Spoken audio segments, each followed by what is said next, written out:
An investigation is underway after officers shot an unarmed black man 20 times and killed him. This is being deliberately done to our people. The historical trauma inflicted on communities of color is never far. The time is now. Black Lives Matter. I see this flashed across TV screens. Instagram full of memes. My people coming together as one to fight this world's evil and its means. Black Lives Matter. It's funny. I remember wanting to be black so badly. How I wish my light skin did not stand out like my white father coming to pick me up at 12600 Dunlap Hillcroft Square, where every morning I'd wake up and brush my hair, wishing it was the texture of all the other women in my family, although I must admit I wasn't jealous of the perms. I'd watch my little sister scream, squelch, and squirm, and then put Vaseline on her little chemical burns. Really, I just wish my hair would stay firm when it was curled. I was a latchkey kid where every morning I'd wake up and walk to school where I wanted to fit in so badly. But I was never quite black enough to appease those who didn't know any better, and ignorant was I.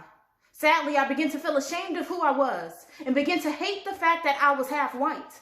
I would deny it with the quickness, and in my mind that lie became a fact, and in response I was greeted with rolled eyes and lips smacked, and once a classmate asked what I was mixed with, and I replied, just black.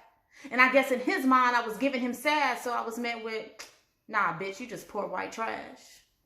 I remember being told by my best friend that the only reason I was pretty is because you light-skinned with long hair. Couldn't understand why the only thing I've ever known seemed to think that I was so different, because in my innocence I was just like you. Lived in the same hood and went to the same school, so why couldn't you understand we lived the same truths? But I guess you couldn't get past the fact that my skin was so light, and it will bemuse you to think that we can be more than just one shade, from striking midnight all the way to the palest of beige, and my identity was trapped in a cage, and then being mixed became all the rage, and the same thing that got me disliked is now getting me invites. But every time I see my dad, he's asking me, Alicia, why do you talk like that?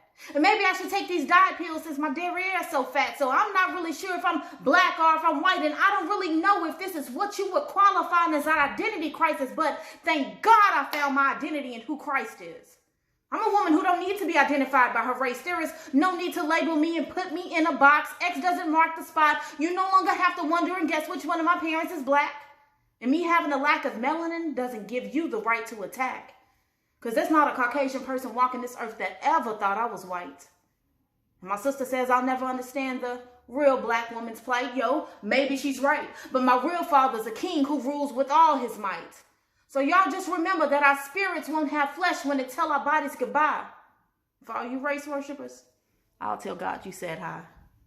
And just for the record, all Black Lives Matter.